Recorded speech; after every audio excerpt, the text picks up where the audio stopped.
मोहतरम नाज़रीन, वज़ीर-ए-आज़म पाकिस्तान इमरान खान ने कहा कि नवाज शरीफ ने गुज़श्ता रोज़ पाक फ़ौज और उसके सरबराह के ख़िलाफ़ जो ज़ुबान इस्तेमाल किया वो ख़ुद जन्नत जलानी घर के ऊपर सरिया बनाते हुए वज़ीर बना था और ज़ियाउल हक़ के जूते पालिश करके वज़ीर आला बना था। नवाज शरीफ ने असफ़ अली ज़रदारी को 2 साल जेल में रखा और दोनों ने एक दूसरे के खिलाफ मुकदमात बनवाए। जनरल बाजवा ने नहीं बनवाए।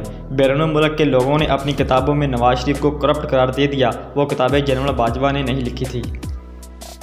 तफसील के मुताबिक वज़ीर-ए-आज़म इमरान खान ने कन्वेंशन सेंटर इस्लामाबाद में टाइगर फोर्स के कन्वेंशन से खिताब करते हुए कहा कि आपके लिए अपना मकाम और काम समझना बहुत ज़रूरी है। रज़ा कराना फ़ौज का माशरे में बड़ा मकाम होता है क्योंकि शहरियों की ज़रूरियात और हकूक़ की हिफाज़त करना आपका सबसे बड़ा काम है।